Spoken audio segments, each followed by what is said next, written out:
Hello everyone. आज के video में उनका एक कोर्स है 50,000 का। उस कोर्स के अंदर बहुत सारी स्ट्रेटजीज़ हैं।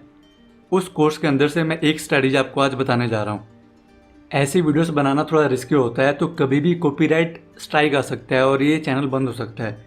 तो आप अगर मेरे साथ जुड़े रहना चाहते हैं तो डिस्क्रिप्शन में टेलीग्राम चैनल का लिंक दिया हुआ है, उधर से आप मेरे से जुड़ सकते हैं। तो अब डायरेक्ट स्टडी पे चलते हैं। उससे पहले आपको एक चीज़ बताता हूँ, अगर आपको बेसिक्स में ऑप्शंस का नॉलेज होगा तो बेहतर रहेगा। ये जो स्ट्रेटजी बताने जा रहा हूँ उसको आप अच्छे से समझ पाओगे। आई होप आपको in the money, at the money और आउट ऑफ दी मनी का नॉलेज ज़रूर होगा।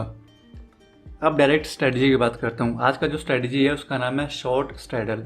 ये जो स्ट्रेटजी है बाइंग के लिए नहीं है, सेलिंग के लिए है। तो यहाँ पर काफ़ी लोगों को शॉर्ट स्ट्रैडल का ऑलरेडी पता होगा, बट मैं आपको रिक्वेस्ट करूँगा कि आप वीडियो को एंड तक देखना, क्योंकि शॉर्ट स्ट्रैडल को प्ले करने के अलग अलग तरीके हो सकते हैं और उनका जो कोर्स है ये शॉर्ट स्ट्रैडल को अलग तरीके से प्ले करते हैं।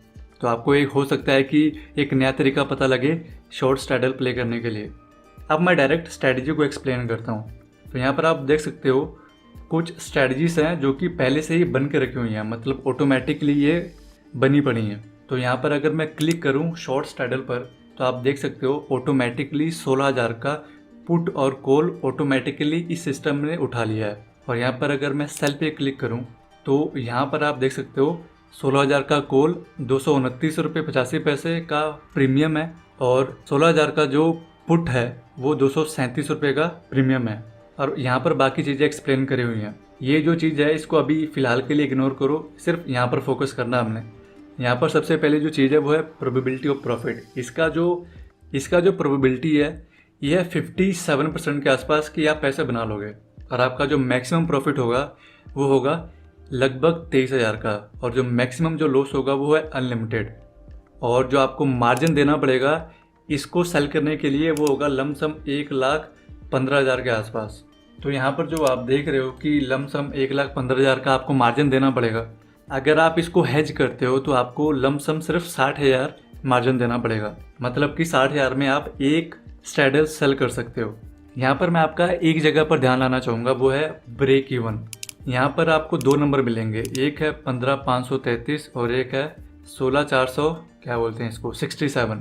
तो मोटा मोटी 16,450 और 15,530। अगर इससे नीचे जाता है फिर हमें लॉस होगा और इस लेवल के अगर ऊपर जाता है तो हमें लॉस होगा। बट अगर इसके बीच में अगर प्राइस रहता है तो हमें लॉस नहीं होगा, अगर प्राइस इस रेंज के अंदर रहता है।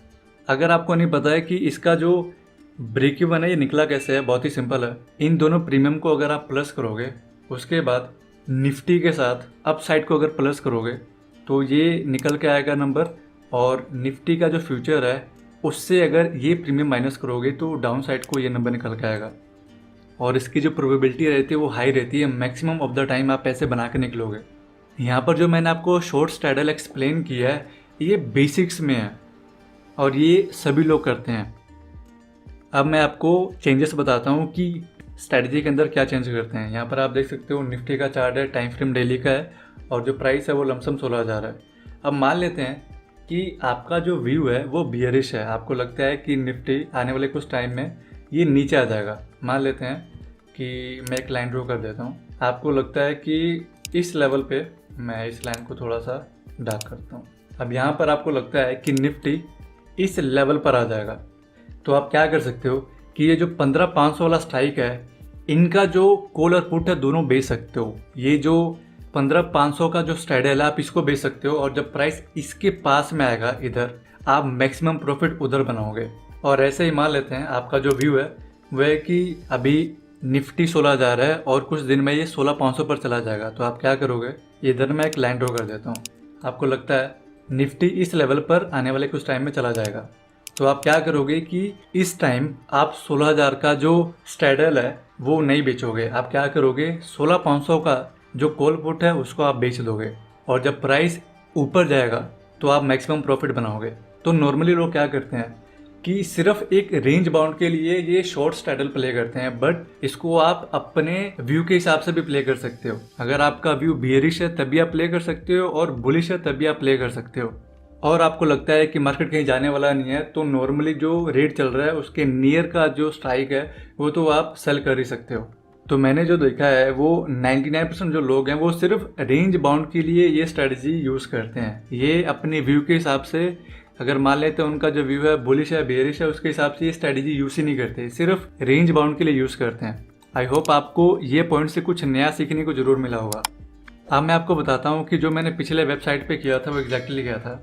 ये जो आपको 16,000 का कॉलर पुट देख रहे हो मैंने बेचा है, उसका जो ब्रेक इवन था मैं आपको इधर ड्रॉ करके दिखाता हूँ।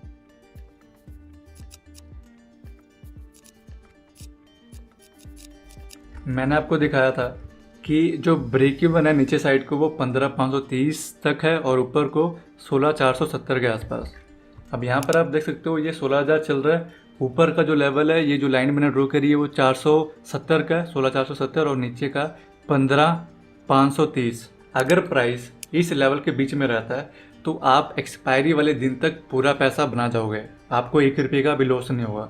अगर मान लेते हैं प्राइस ऐसे जाता है, अगर ऐसे जाता है बट इसके ऊपर नहीं जाता है तो आप फिर भी प्रॉफिट के अंदर रहोगे। और यहाँ पर अगर ऐसे भी प्राइस इस लेवल पर भी क्लोज होता है एक्सपायरी वाले दिन तक, तब भी आप लॉस में नहीं होगे।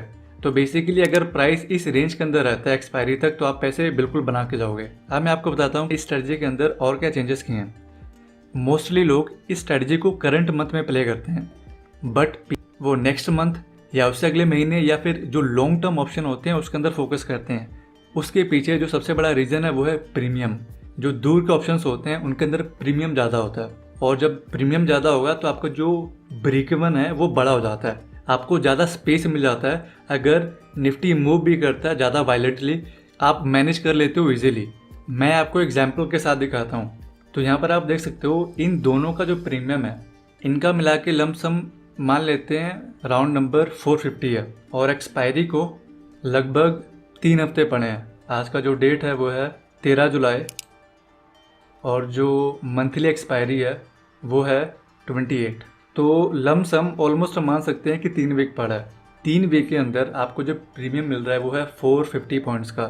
अब मैं NSE के वेबसाइट में जाता हूँ और मैं अगस्त का ऑप्शन चेन ओपन करता हूँ। तो यहाँ पर आप देख सकते हो नेक्स्ट मंथ का जो 16,000 का स्ट्राइक है, जो एट द मनी का जो प्रीमियम है कॉल की साइड का 400 रुपये का है और पुट की साइड का भी 385 का है। लमसम 800 पॉइंट का आपको स्ट्रैडल मिल रहा है। अब यहाँ पर जो 400 पॉइंट है उनका मतलब क्या है, बहुत ही सिंपल है। आज के टाइम पे जो निफ्टी है उसका रेट चल रहा है 16,000, ठीक है, और यहाँ पर हमने दोनों का जो मिला के प्रीमियम कलेक्ट किया वो है लमसम 800। तो इसका जो सिंपली मतलब है वो है कि 16,800 तक ऊपर की साइड को वो आपका ब्रेक इवन पॉइंट है, वहाँ तक आपको लॉस नहीं होगा। और ऐसे ही अगर हम नीचे साइड को जाएं तो 16,000 से हम 800 पॉइंट माइनस करेंगे तो 15,200 आपका ब्रेक इवन रहेगा। तो 15,200 से लेके 16,800 तक आपको लॉस नहीं होगा। ऐसे ही थोड़ा सा और अगर हम दूर जाएं, अब मैं सेलेक्ट करता हूं सितंबर वाला ऑप्शन चेन। अब यहाँ पर आप देख सकते हो जो एट द मनी का 16,000 का जो कॉल के साइड प्रीमियम है वो है 572 इधर और इधर 509। तो मोटा मोटी हम मान लेते हैं 1100 के आसपास का ये टोटल प्रीमियम है। अब यहाँ पर आपका जो ब्रेक इवन है वो और बढ़ गया। 16,000 का रेट चल रहा है और हमने 1100 का प्रीमियम कलेक्ट किया है, तो 16,000 प्लस 1100 मतलब 17,100 तक आपको ऊपर साइड को लॉस नहीं होगा, आपका ब्रेक इवन पॉइंट रहेगा। और 16,000 से हम 1100 माइनस कर देते हैं तो 14,900 तक आपको लॉस नहीं होगा। अब यहाँ पर सिर्फ ये 2 मंथ में प्ले नहीं करते हैं, ये दिसंबर तक चले जाते हैं। ये एक साल पहले ही ऑप्शन सेल कर देते हैं। मतलब कि अगर वो जनवरी में है तो कई बार क्या करते हैं वो दिसंबर का भी वो ऑप्शन सेल कर देते हैं। अब यहाँ पर आप देख सकते हो 16,000 का जो कॉल की साइड का जो प्रीमियम वो 900 का है और इधर 700 रुपये का है। तो लमसम हमको इधर से जो प्रीमियम मिलता है वो है लगभग 1,600। अब यहाँ पर बहुत ही सिंपल ही है, 16,000 प्लस 1,600 मतलब कि 17,600 तक आपको लॉस नहीं होगा। और ऐसे ही 16,000 से हम 1,600 माइनस करते हैं तो 14,400 तक आपको लॉस नहीं होगा। तो जैसे जैसे जितना आप दूर जाते हो आपका जो प्रीमियम है आप ज़्यादा कलेक्ट करते हो, आपका जो ब्रेक इवन होता है वो भी बड़ा हो जाता है, आप इजीली पोजीशन मैनेज कर सकते हो। और ये जो स्ट्रैटेजी है अगर आप वर्किंग प्रोफेशनल हो तो आप लॉन्ग टर्म जो ऑप्शन है उनको आप सेल कर सकते हो, क्योंकि आपको डेली मैनेज करने की बिल्कुल भी ज़रूरत नहीं पड़ेगी। अब यहाँ पर ये एक नोट है। अब यहाँ पर मैं कुछ चीज़ें ज़रूरी बताने जा रहा हूँ, यहाँ पर आप ध्यान से सुनना। एज ए ऑप्शन सेलर उसका जो सबसे बड़ा एनिमी होता है वो होता है गैप अप और गैप डाउन। अगर आप पोजीशन कैरी करते हो तो समटाइम्स बहुत बड़ा गैप हो जाता है, तो आपको लॉस होता है। तो यहाँ पर कुछ इवेंट्स हैं। 2008 में लेमन ब्रदर्स, 2011 में यूरोप का प्रॉब्लम था कुछ, और 2013 में टेपर टेंट्रम करके कुछ है ये, और 2016 में चाइना करेंसी डिवैल्यूएशन, 2016 में ब्रेक्सिट, 2018 में डाउ फेल 10% और 2020 में कोरोना वायरस। ये जो इवेंट्स हुए थे उस टाइम निफ्टी गैप डाउन या गैप अप हुआ था 400 पॉइंट के आसपास। इसी रीज़न की वजह से आपको नेक्स्ट मंथ या उससे अगले महीने का या 6 महीने बाद का या फिर 8 महीने बाद का जो ऑप्शन है, जो स्ट्रैडल है, आपको सेल करना चाहिए। उसके पीछे रीज़न यही है कि अगर निफ्टी में अचानक से किसी रीज़न से गैप अप या गैप डाउन ज़्यादा हो जाता है तो जो ज़्यादा प्रीमियम होगा वो आपको सेव करके रखेगा। आपको लॉस ऑलमोस्ट ना के बराबर रहेगा, थोड़ा बहुत रहेगा बट आप मैनेज कर लोगे। बट इन केस अगर आप करंट मंथ का इस स्ट्रैडल सेल करके बैठे हो तो उस टाइम क्या होता है कि हो सकता है कि अगर निफ्टी ज़्यादा ही गैप डाउन और गैप अप हो जाए तो उस टाइम आप इसको मैनेज नहीं कर पाओगे और आपको लॉस होना ज़्यादा शुरू हो जाएगा। इसीलिए ज़्यादा प्रीमियम होना अपने पास वो एक एज की तरह काम करता है। मार्केट गैप अप हो या गैप डाउन आपको बचा के रखता है अगर ज़्यादा आपने प्रीमियम कलेक्ट किया हुआ है। मोस्टली नेक्स्ट मंथ या फिर उससे अगले महीने का ही जो स्ट्रैडल है वो सेल करके रखते हैं। और ज़्यादा प्रीमियम होने का ये फ़ायदा है कि अगर निफ्टी 2-3% भी ऊपर नीचे होता है तो आपको रिएक्ट करने की ज़रूरत नहीं है। अगर आपने बहुत दूर का जो स्ट्रैडल है वो सेल किया हुआ है, मतलब कि 3-4 महीने 6 महीने के बाद वाला अगर आपने स्ट्रैडल सेल किया हुआ है तो आपको तुरंत रिएक्ट करने की ज़रूरत नहीं है, आपको काफ़ी टाइम मिलेगा। अब मैं आपको बताता हूँ कि हमने हेजिंग कैसे करना है। यहाँ पर हमने करंट मंथ का ये स्ट्रैडल सेल किया हुआ है। एग्जाम्पल के लिए मैंने करंट मंथ रखा है, नेक्स्ट मंथ का भी रख सकता था, जस्ट सिंपली समझाने के लिए।